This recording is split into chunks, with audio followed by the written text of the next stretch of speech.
wanted to create a convention that we felt like was truly built from the ground up to be very inclusive of everyone, like make everyone feel like they really belong in the world of fandom, because they do. Everybody deserves a seat at the table and deserves to feel comfortable and safe attending events, and not to be shut out of like networking opportunities and fun stuff to do. So that was the original impetus, and it's been so much fun that we keep doing it, just because it's the number of awesome people that we've met along the way, and just how much everyone, including us, looks forward to that weekend in October every year. It's not that big a stretch to say that sometimes people do go and then come out a little bit changed on the other side of it, at least in terms of their new friends and their new thoughts on things, and like rejuvenated inspiration. I think the conversations is what Jesse means. When you come out of it and you've had all of these amazing conversations that you don't necessarily get to have in everyday life, people who are smart and funny and usually quite goofy, and it's becoming a family. And that starts with our show and our means of taking care of you, which is by entertaining you. And that involves us telling you all the reasons why you decided to attend. I'm sure you know them well. But now it's time to turn the spotlight on the Multiverse Convention with your host, Joe Compton.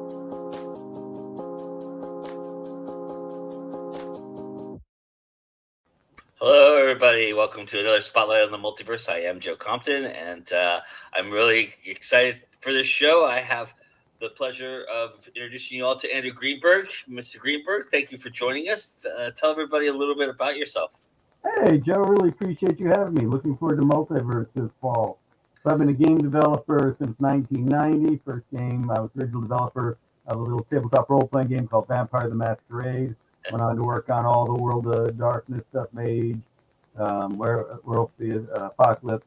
Left there in 95 to join some other very good game devs in forming Holistic, HDI, Holistic Design Inc., and do tabletop and computer games. And we just relaunched our classic Emperor of the Fading Sun's grand strategy game with an enhanced version on Steam, and just took part in Turn-Based Thursday. I'm a longtime turn-based gamer and turn-based game developer, and love that, and glad to have that going on. And now working with creatives in all sorts of ways as executive director of the Georgia Game Developers Association, Nice. .org, and in DeKalb County I chair the Entertainment Commission, bringing more films, TV, interactive music, and everything. That's awesome. I love that. That's amazing. You said you worked on Vampire the Masquerade and were part of that. Yep. We might have a mutual friend then. Are you a friend of Bill Bridges at all? Oh, absolutely. Bill's one of my partners at Holistic Design. Bill and I go back way before Vampire. So when I was in high school, I was in Virginia Beach, and I'd run off to Richmond, Virginia to do gaming. And he was part of the gaming crew at the Virginia Commonwealth University DC Game Masters. And that was great gaming. And those people left. Some of them, Sam Shirley, Les Brooks, ended up being key folks at Chaosium. Bill joined me and Phil Bricado came down later to be the whole Werewolf team, the whole White Wolf team, and great artists, Sam and Abinet, John Bridges, and others. Yeah, great crew. And Bill's always been a linchpin of it. Yeah, I love talking to Bill. Bill is such an interesting guy. He really has a lot of great stories, and he's really smart about the gaming aspect, and I love all that. So Smart about all kinds of things. One of the smartest people out there. So you're glad you had him as a gift before. You've been speaking, one of the people speaking highly of Multiverse. I've yet to go, so I'm looking forward to my first one. that's awesome. I'm really excited. I always love talking to first timers about Multiverse, and so what? So you mentioned that Bill might have been a catalyst in getting you here, but what else? What was it about Multiverse that really sunk to you that you were like, oh yeah, I've got to do this convention? Well, ever since the pandemic, I think cons in general have taken an even more central place in bringing good people back out and doing cool things. I mean, I've been going to conventions since I was a kid. I remember there was a convention in Virginia called SciCon in the late 70s I would go to and do gaming and the like as a elementary and junior high school kid and so forth. And just the incredible people I would meet there, always eye-opening. And really, I mean, not the path I ever planned to go in game development. This was not where I had planned to be. But going to those conventions, Arj's early days, really got me going on this track. And since the pandemic, seeing what cons bring to people is just fantastic. And that's like Multiverse. There's just so much to them, and it's so hard now to get people off their couch. Yeah. And conventions offer one of the best ways. Not only are they mentally stimulating, are they creatively challenging, but they're so incredibly socially engaging with wonderful people, and just give you this great chance to expand into a social network you otherwise never would have had. Meet all these great people. You might have this one thing in common, some people fandom, and then discover all sorts of fascinating aspects about them that broaden both of you as human beings. Are you bringing out a game, or you got a game that you're testing that you might be bringing to Multiverse for us? Well, like I said, we just relaunched the Emperor of the Fading Sun computer game. We have other computer games in the hopper and we're going to do things with, and always looking to our Fading Sun. I actually didn't mean to have this on the table to plug. I was plugging this on my own live stream recently, but I do have our Fading Suns we have our Fading Suns role-playing game that Bill's in charge of, and that's always fun to break out. And I know that Bill's at StokerCon right now. Yeah. Big horror show showing off and running games for all sorts of great people. So heck, we just got a chance to pick up gaming. I'm very happy. That's awesome. We have a couple people saying hello, and Jesse says hello. For you, I have to imagine your Super Bowl is Gen Con. I would have to imagine that. Used to be, but now computer games primarily. Yeah. So, oh my gosh, going from Atlanta to Wisconsin in August. Oh, that was wonderful. It's a nonstop drive. So for the things, there are so many things I miss about that back when it was up in Milwaukee. We would load up a van, whether it was with HDI or White Wolf. We'd load up vans and later trucks with our books, get on the road. We had a publisher. Oh, the great days of American publishing. We were printing our books in Chicago, outside Chicago. We'd stop, get the books, load them up, drive, get into Milwaukee in the dead of night, completely bleary-eyed, nonstop driving the whole time, screaming and singing the whole way. And a lot of good games got done along those drives, believe me. I bet. Miss those Gen Con days. But now it's our own Southern Interactive Entertainment Expo Siege here in Atlanta, DreamHack, of course. Work with a lot of different groups here now, but it's more the computer gaming side. We used to have E3, like Entertainment Expo here in Atlanta, and that was amazingly fun. Of course, most people know about it in LA. But we had it here for 2 years, so those are great shows too. But they just shut that down, didn't they? They just shut that one down. They did. I'm sorry to say. There's lots to complain about it, but that was a marvelous show. Yeah, I mean, that's really a lot of people go back. If you go back and you look at it, a lot of people look at where some of like the first AI was tested was at E3, and because it's all about technology and kind of introducing the world to the latest in technology, right? So there's another show that I based our Siege convention on. That's called the Computer Game Developers Conference, now the Game Developers Conference. That's where I first tried VR back in '92. And I've used games where you use your brain waves as a controller to put these things on your head and make a rocket lift off and go down and stuff like that. So, God, how big was that interface? That had to be a huge piece of lumber.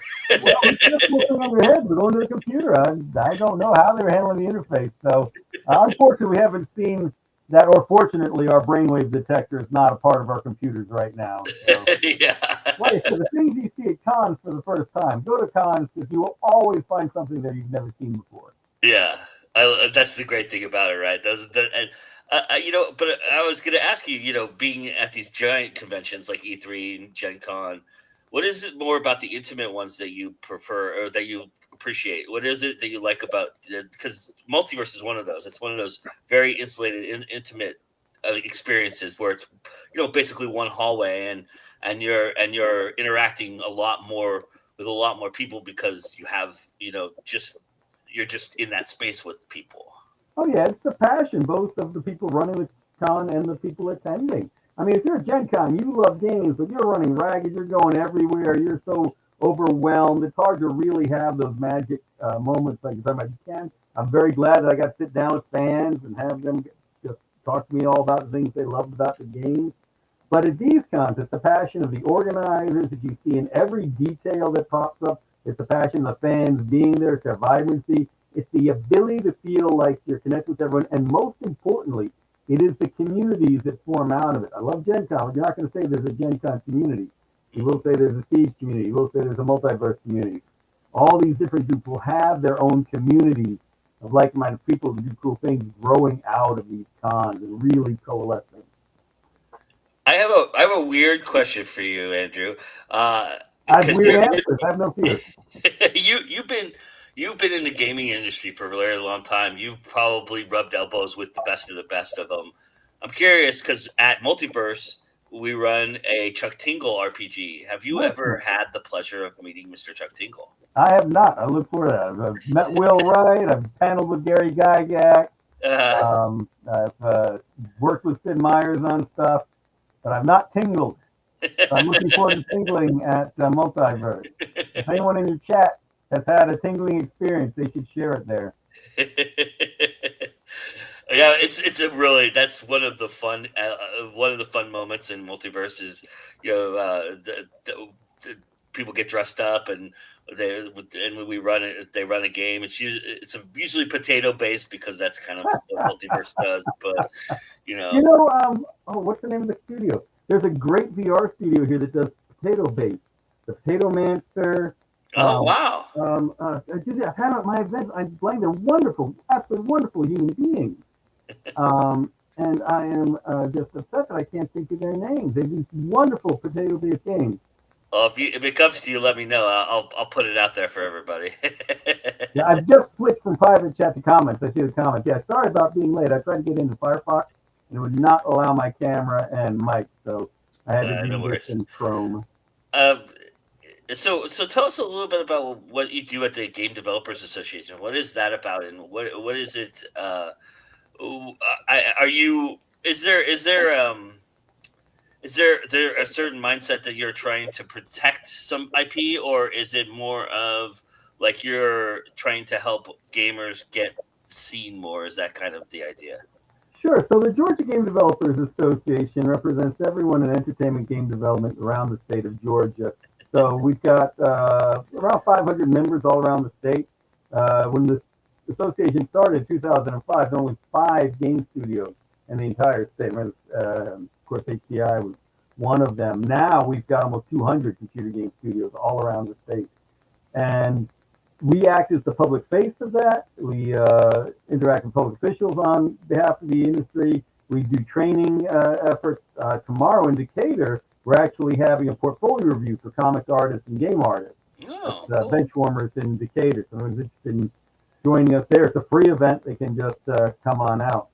So we have a lot of different areas. So our members range from really big game studios, Tripwire, which is Killing Floor and Maneater and Chivalry 2, Hi-Res Studios with Smite, Blue Mammoth, the Ubisoft subsidiary here, does Valhalla, smaller groups like HDI and one-person shops and indie shops and so forth.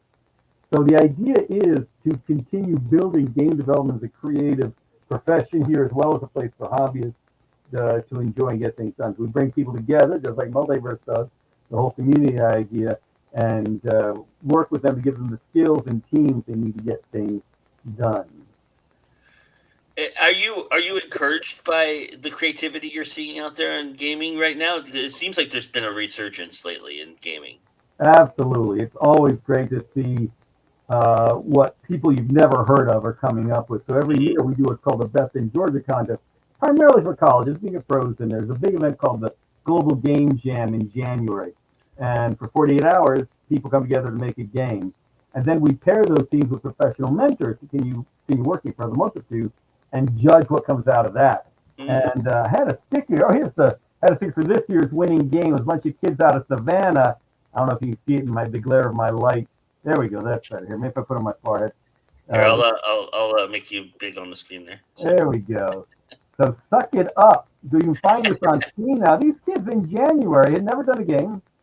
They came together and over the course of the weekend did that. We paired them with industry mentors who kept working with them to help them make it better. And there's this wonderful game that came out of nowhere called Suck It Up Now. You can wish list on Steam, check out the demo and the rest. It's just, they do blindside me with the creativity of what they do.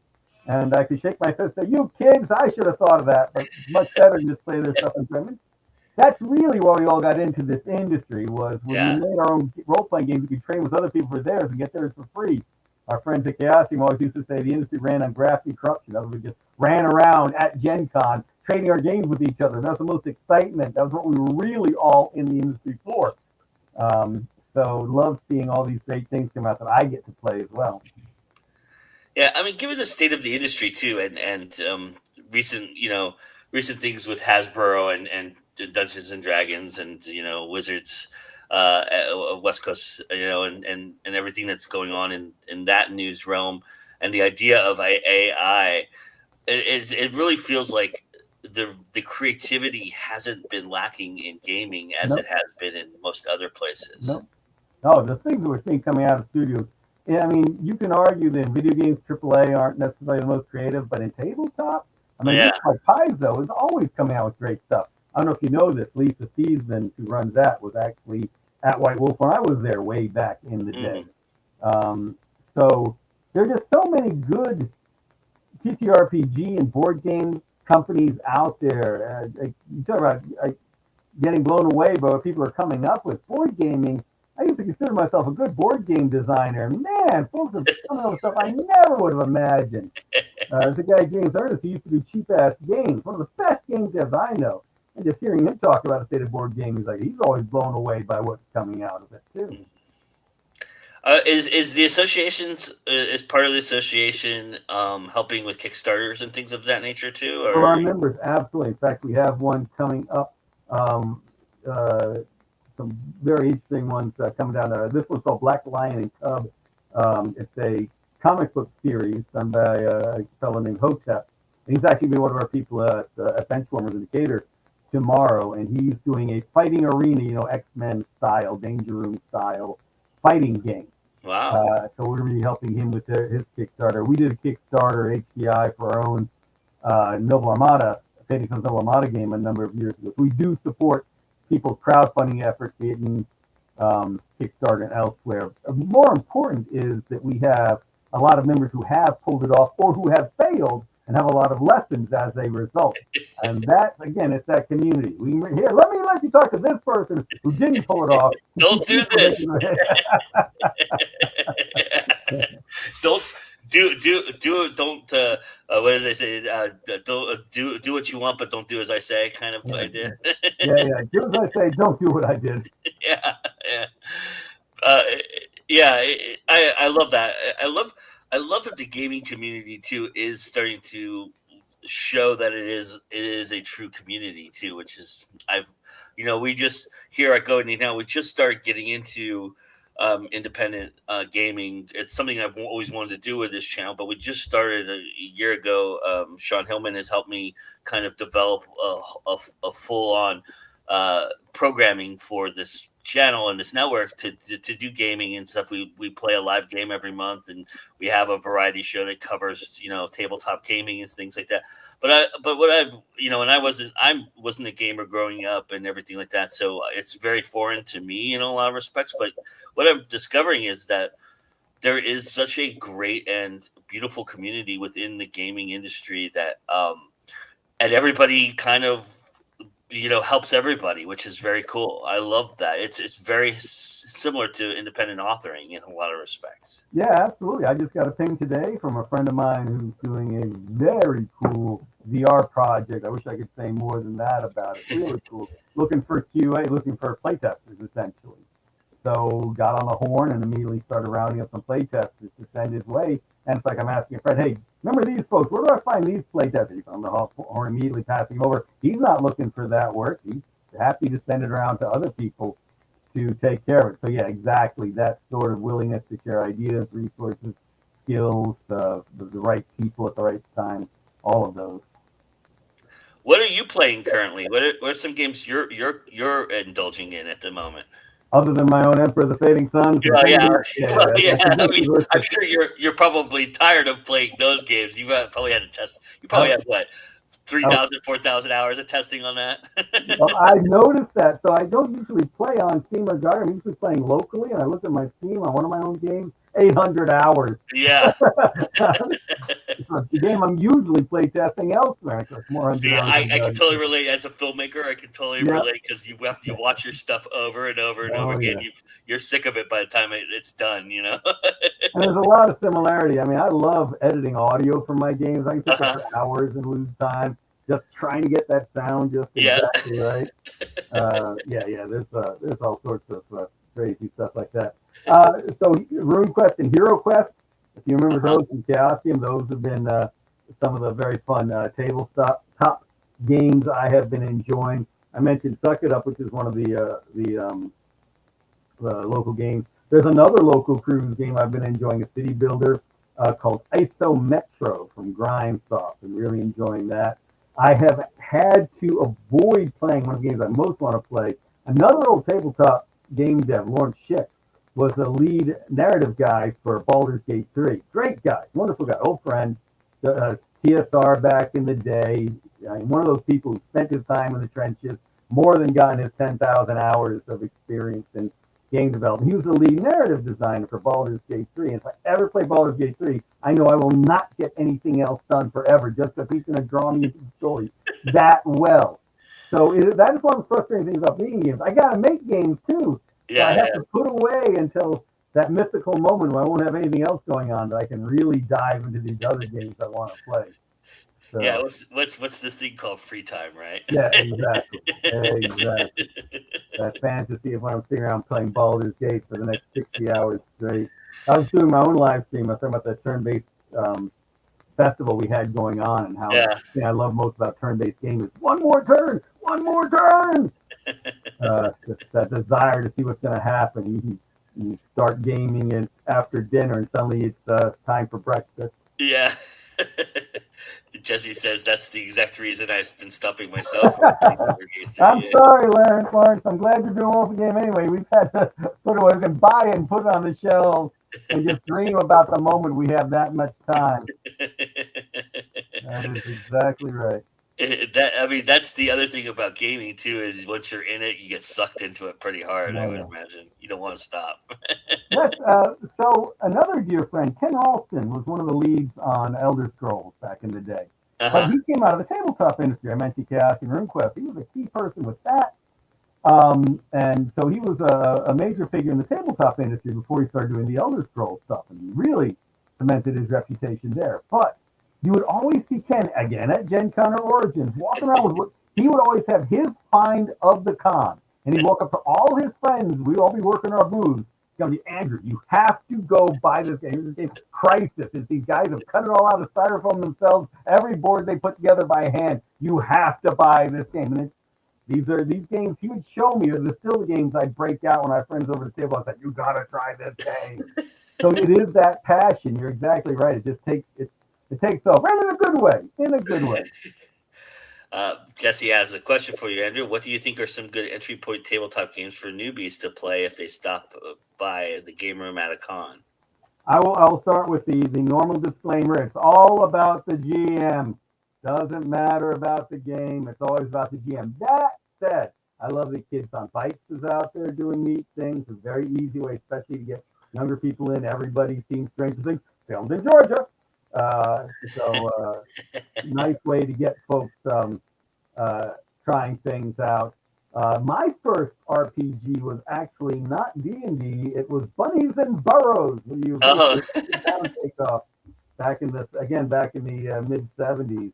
And anything can be that gateway run correctly. But hey, I had to admit I was a Worship Down fan as a kid, so playing Bunnies was a lot of fun for me. Yeah, go ahead. Well, I was going to say one piece of advice I've heard, as somebody talking to me about, what game would get me involved, and the thing that they asked, the one question they asked is, what do you like? Do you like vampires? Do you like demons? Do you like dragons? And start with something that you're passionate about, because that's where the passion lies. You're going to be into that because you're going to have some kind of preconceived notion or a knowledge of that aspect of it, and that'll get you going. And then hopefully you do have a good GM, and then you can just go from there and move forward with it. And that's exactly right. One thing I always recommend to new TTRPG developers is they go to cons like Multiverse or Dragon Con and just grab a table in the open gaming area and just sit there and drag everyone over they can and play. Nothing gets you better feedback. Nothing gets you better evangelist. And they will see your passion as the designer when you sit down and run the game. Now, we all know that if you're just suckering people into your game, you got to make sure they're having a good time, they're winning. The easiest way to get someone to buy your game if it's competitive is to have them win rather than lose their first time at it. So you always want to make sure they win, but make sure it's a satisfying experience. And it's a great way to get new people on into it and get those people pushing your own title. If you're a game designer, go to Multiverse, get a table in the open gaming area, and just play. Do you recommend doing it with a group to start with, just so that you get your feet wet, or do you think solo gaming is okay to kind of get your feet wet with it? As a developer, solopreneurship is certainly a viable option. I don't like it. I like working with other people to sharpen each other's edges. I mean, everybody is a whetstone for somebody else's knife. I can sharpen other people, they can sharpen me, and I think we all work to get better together that way. I do have friends who are very much the solopreneur for the game design part, but of course for marketing distribution, all of that gets farmed out. They just want to do the dev side. They don't, but that marketing and business side, that streaming, etc., is essential. They don't want to do that. I love doing the streaming side of my games, as well as design and narrative design, QA, audio, etc. So, but I don't want to be doing everything. I'm the first to admit I'm not a good programmer.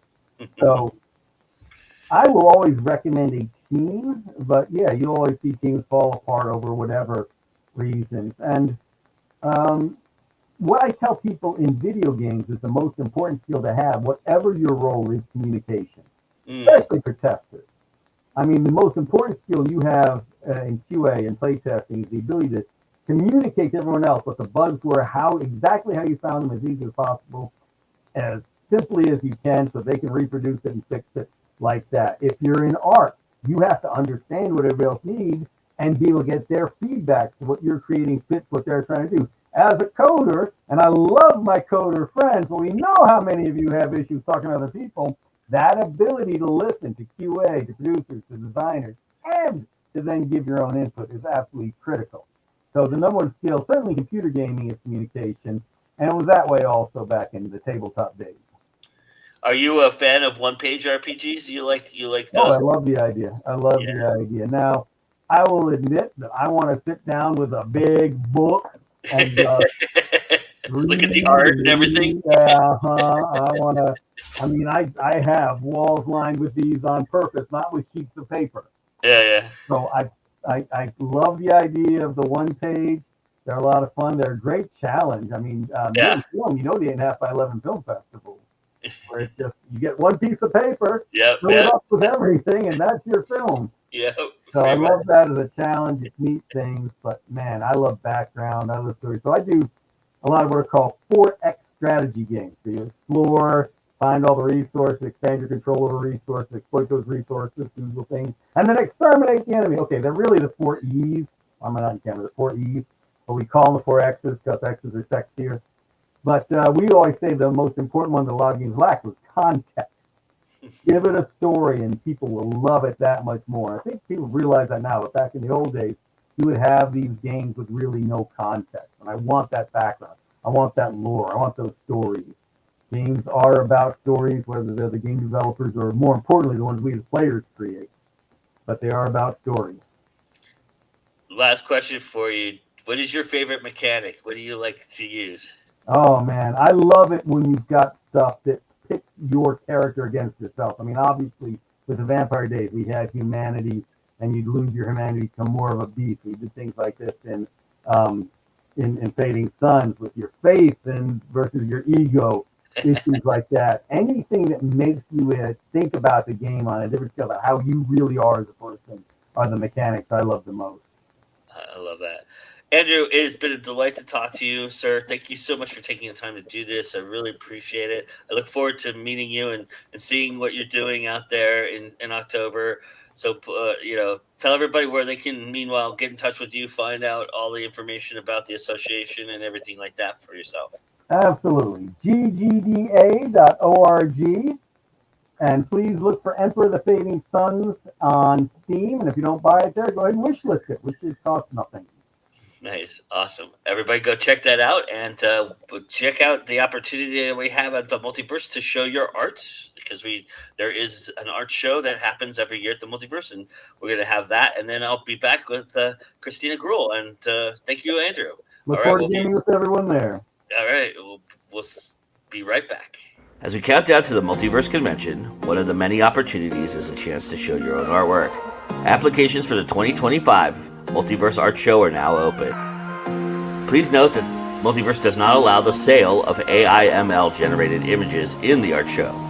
That space exists for display and sale of art created by human artists. They do allow approved artists to display and sell original art created with the aid of digital programs, e.g. Procreate or Illustrator.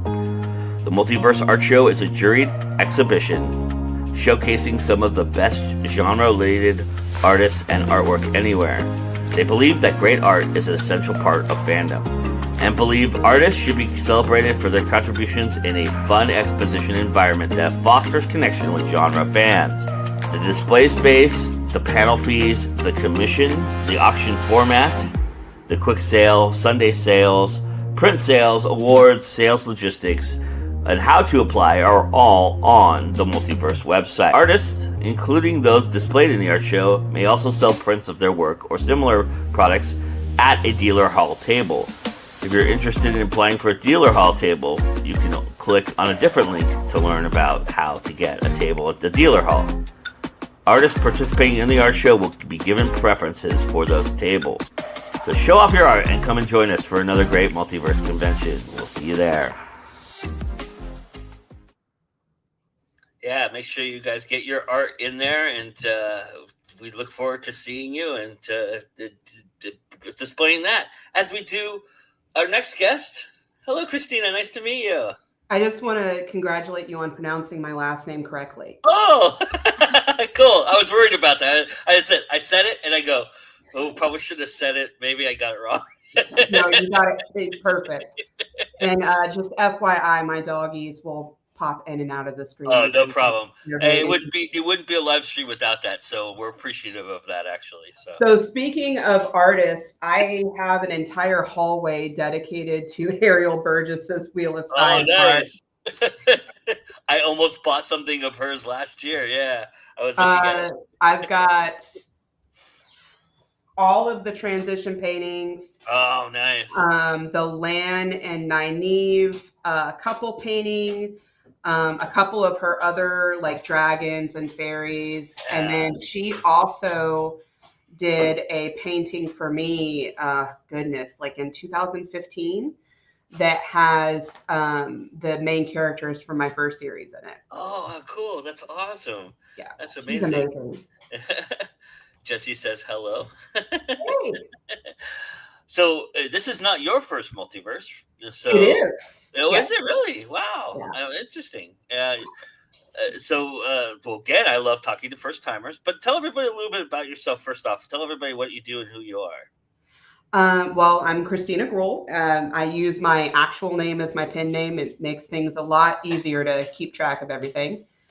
And is Ariel doing this year? Yes. Yeah. I love her stuff. I'm an author. I write epic fantasy that focuses on found family and getting through the darkest times in one's life through found family.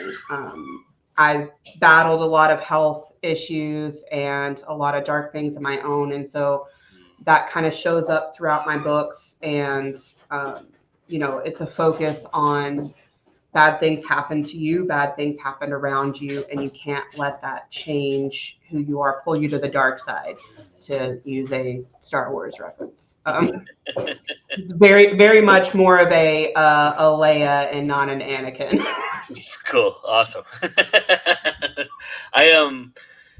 So this is your first time. So what brought you to Multiverse? Why are you joining us this year? I have heard a lot of wonderful things from Jordan Con friends that so sorry, they found a squeaky toy.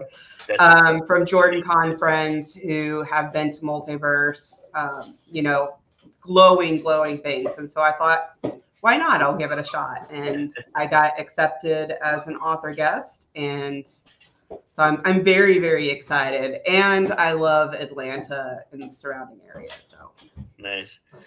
Have you been to Peachtree City before?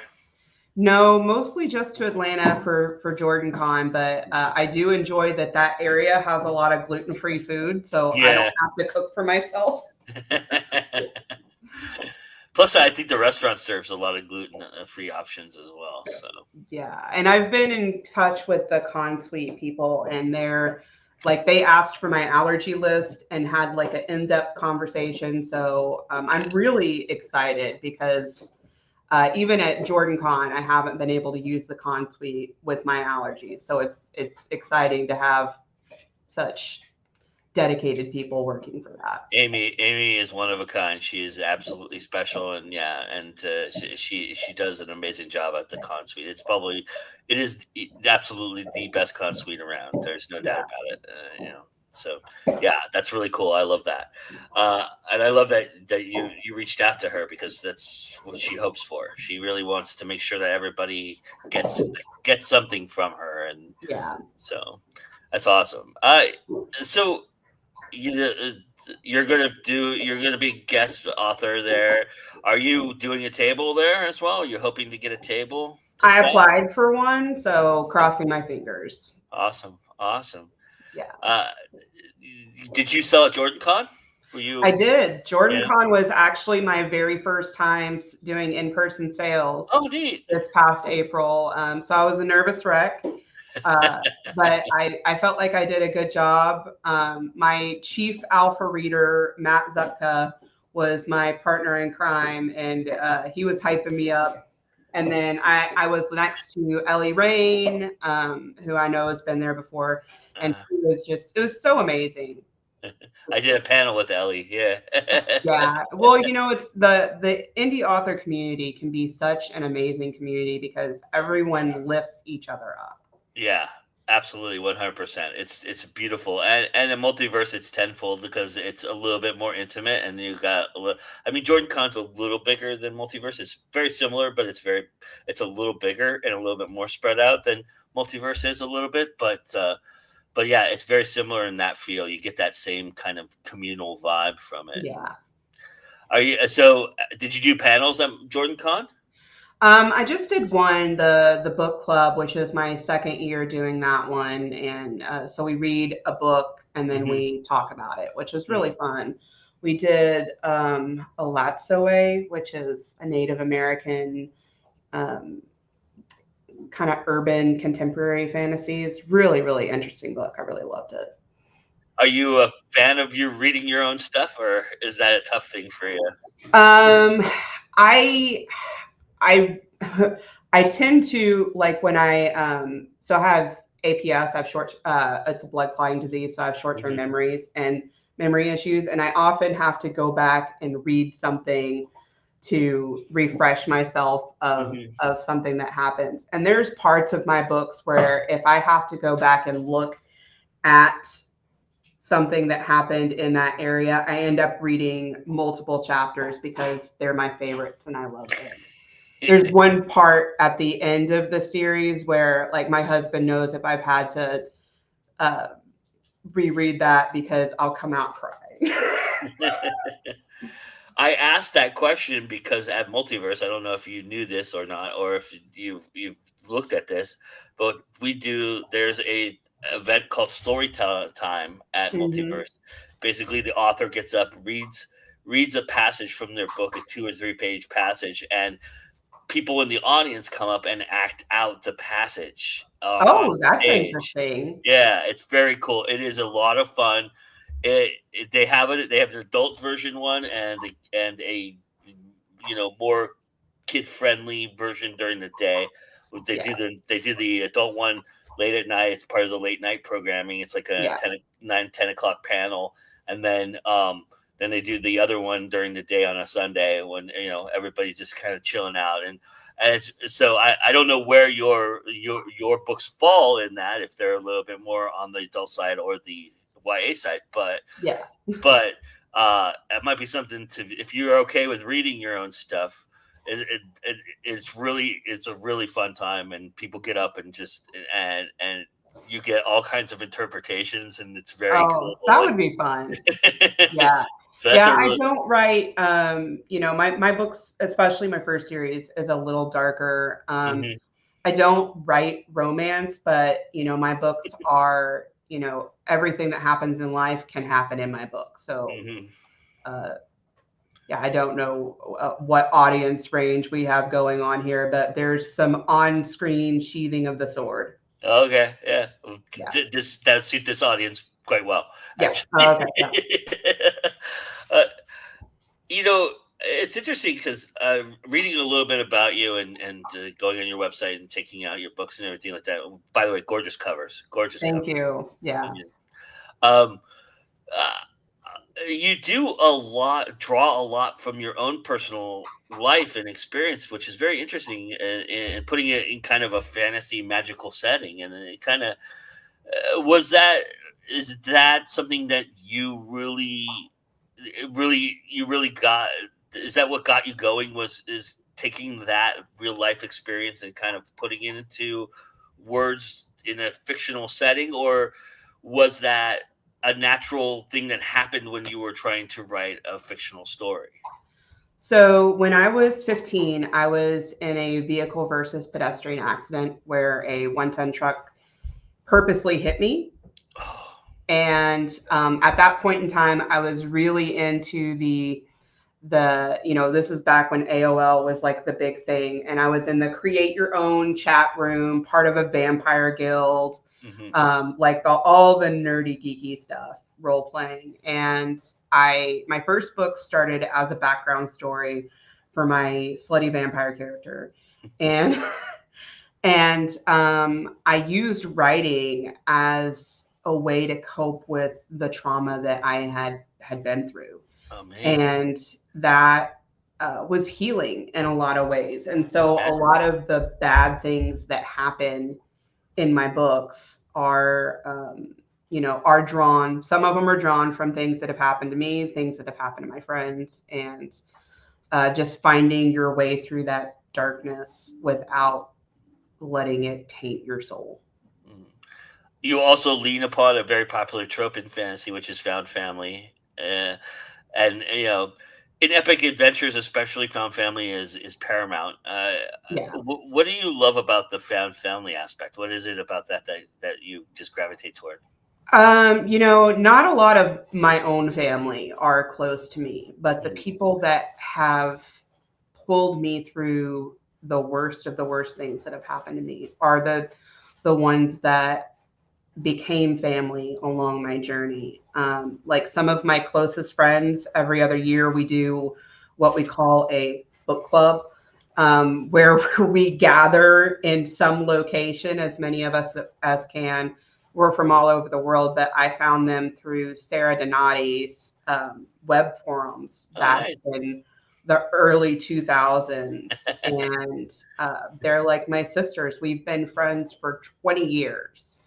So they became the sisters that I didn't have growing up. And my best friend that I met through a Wheel of Time role playing group is, almost a platonic partner. I mean, him and my husband are very similar men. It's kind of funny. He's the white version of my husband. So like, I mean, those people that they're people I can turn to anytime with anything, and they've become family for me. And I know a lot of people that do that. Mhm. So that's a trope that's just really important to me because it's a foundation stone of my life. Well, oftentimes with found family too, it is, especially if you're building a really strong narrative. They're not always the best of friends to start with, too, right? It kind of Yeah, you kind of grow into each other. You realize that you're important in each other's lives at some point, right? That's a yeah. kind of I love that exploration of that. One of my favorite friendships that comes out of the books, my first series especially, actually is someone who was absolutely horrendous, one of the villains of the story. Oh, nice. And one I of love that. her Subverting that. victims, yeah, one of her victims and her become really close friends. And, she has such a wonderful redemption arc through that Mhm. friendship, which is amazing. Nice. So we have what, 2 series out right now, or 1 series, and you're working I on? have 2 series out, the In Blood and Fire series, which is complete. It's Mhm. 5 novels, and then the companion, which is a collection of novellas and short stories and a little Mhm. bit of like about the world.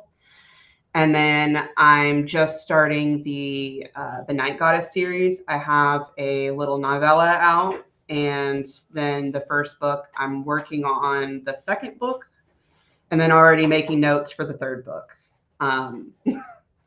And then in the midst of that, I'm working on another series. My readers actually just recently, I pitched them a couple of ideas, and I was like, this is what I'm thinking about doing when the Night Goddess series is done. What do you guys think?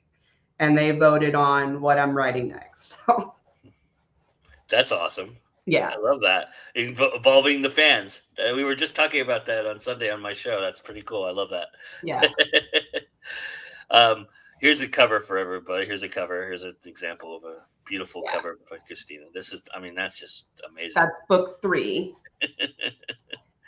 Yeah, I love that. And each one of them has kind of like a different, like, tiara or a crown, or it's some kind of flaming something. It's it's flame centered. The titles of the books. The first novella is The Spark, and then From the Ashes, A Burning Ember, The Flame Within, The Conflagration, and The World Ablaze. So like the fire gets hotter, the stakes get higher as the series goes on. Jesse says cool cover.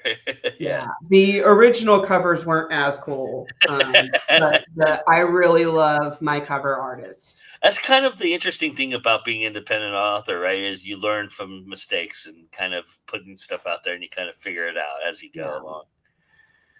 I had a habit of listening to a lot of other voices early on instead of going with my gut. And, as I've progressed, that inner voice has gotten stronger and more confident. So, yeah, I mean, 5 books, that's no small feat. That's putting, a whole series, you got a whole series behind you now, and you're working on a second series. I mean, that's pretty impressive stuff. Yeah. I'm curious from your perspective, what did you learn about when you finished the first series? What did you learn about going into a new series that you didn't have when you went into the first series? What was it about finishing it that helped you get into the next series? Well, I honestly took almost a year and a half off between the first series and the second series, listening to those multitude of voices. I was getting told that I had to hurry up and finish my first series quick to keep readers with me. And I did, I published the first one in March of 2021 and published the last one in, I want to say, December 22. Yeah, it's a pretty quick turnaround. Might have been 23. I'd have to look. It's been a while. But I mean, I did them, I think 22 is right. I did them really, really fast. And they're not small books. I was just gonna say. They're chunky, and it broke me. But going into the new series, the thing that I learned is that I can't do things how everyone else does them. I had to find my own path, and I've got some health conditions, and I've got to work with those and not force myself to some standard that other people do. I've got to do my own thing. And that's really helped. Another thing that's helped is my husband's out of town. I think I told you that. And while he's out of town, I've done some rearranging. You're actually the first person that I video chatted with in my new office. Nice. In my new setup. So I'm building an area that's more comfortable for me to write in. So just I love that. Working with my body, and also just the stress, the mental pressure that I put on myself. You have to take care of yourself, and you have to have fun. Yeah, I mean, why do it, right? It shouldn't be. I mean, it's a job, but it shouldn't be like a job, right? That's Yeah. why we do it. We love to tap into that side of our creative brain, and let that flow just as much as anything else. I really loved catching the end of the board, the gentleman with the board games. My husband has deep dived into that hobby. I don't even know how many board games we have. It's a lot, but that's one of my favorite things to do to wind down is at least Nice. once a week we sit down and play something. What's been your favorite? Firefly is one of my Ooh. favorites. That one's like a time commitment though. Uh, It's like because we have all of the expansions, and our favorite one is the one where you're aiming to misbehave. You're doing the illegal jobs, but not the immoral ones. And instead of like going to the arbitrary 15,000 goal, we just go until we get tired.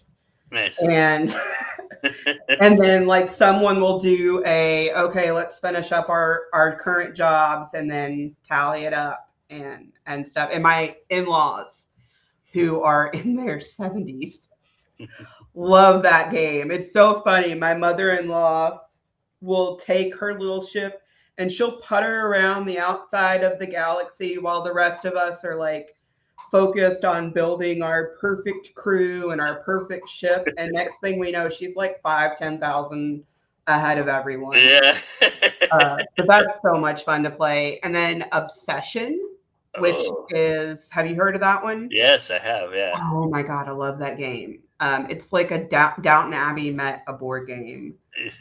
And then we've got Cascadia, which is like a nice quick one for if we just want to sit down, on a weeknight that we don't have scouts and get something done. Nice. I love it. So are you going to have anything new for Multiverse, or are you still, you think whatever you took to Jordan is probably what you're going to take to Multiverse?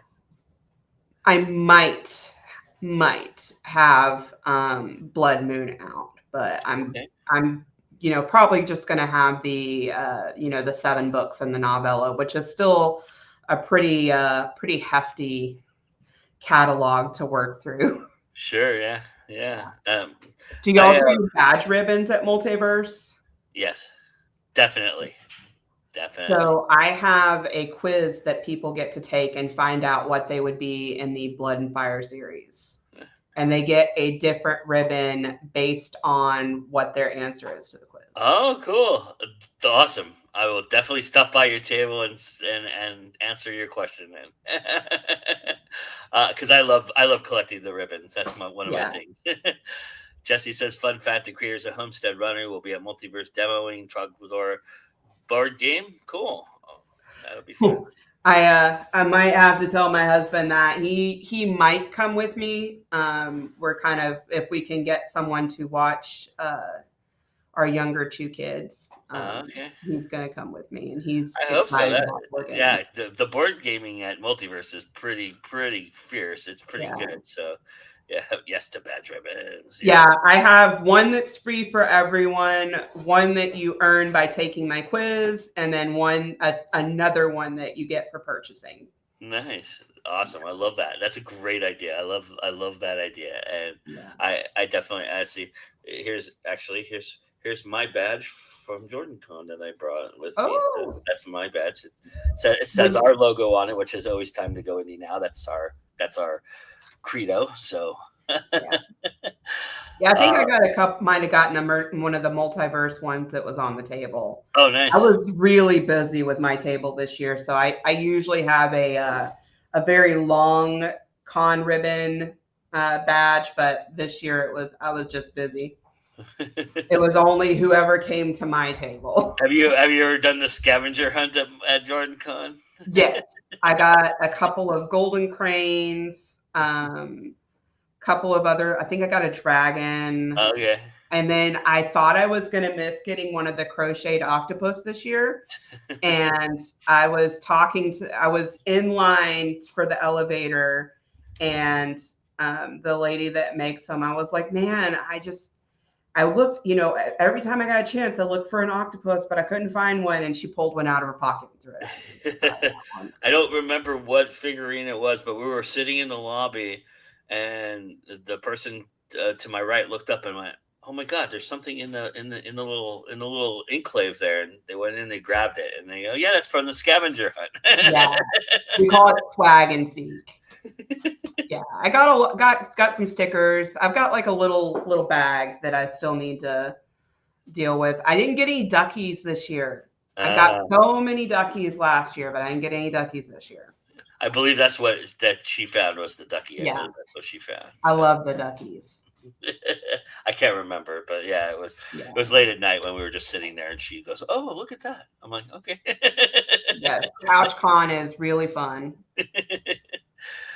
All right, so tell everybody where they can get these wonderful books, and where they can find more information about you while they're looking for you. So my website is the Summer-Led Universe. You type in my name, Kristina with a K, Gruell, and it'll pop up as well. I'm on Facebook, Instagram. I'm not on TikTok as much as I should be, but I'm there. And I have a Discord group for my readers where as you level up in the group, you can choose what country you would be from, what your job would be, all kinds of fun stuff. And my Discord group often gets little teasers and, just other fun stuff where they get to have a little input into my books. And I'm just starting my Patreon back up. So. Oh, nice. You're a big fan of Discord? I love Discord. Yeah. I live on it.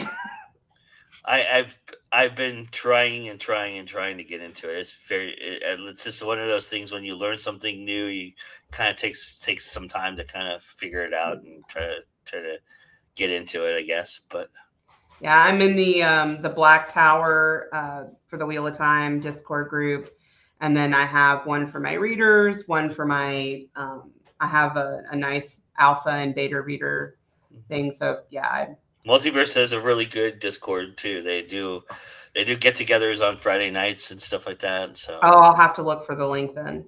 Yeah, it's in the convention. It's in the Multiverse Facebook page convention page. So I actually use Discord for my writing sprints. There's this really cool bot where you can set a timer and put in your starting word count and your ending word count, and I love Discord. I'm just getting back into TikTok myself. I walked away from it for a little bit, but yeah, I think it's going to be a vital tool for authors if it stays afloat. So, all right. Well, thank you so much, Kristina, for joining me. Thank you for being here. I really appreciate it. It was really wonderful to talk to you, get to know you, and look forward to meeting you in October and stopping by your table and getting some ribbons. Awesome. I can't wait to meet you as well. All right, everybody. Well, that's Spotlight on the Multiverse. Thank you guys so much for joining us. We really appreciate it. Another wonderful show. And I wanted to mention this Friday, we are doing another panel session where we're previewing the Multiverse panels aspect of what happens at Multiverse. And this time the writing track is taking over, and Paige L. Christie will be moderating a panel on You Got an Idea? Now what? It's going to be an awesome panel. Check that out. That'll be at 9:30 Eastern on Friday night. And we've got all kinds of stuff going on here at Go Indie Now all week long as well. So come and check us out, because it's always time to go indie now. We'll see you again soon. Bye, everybody.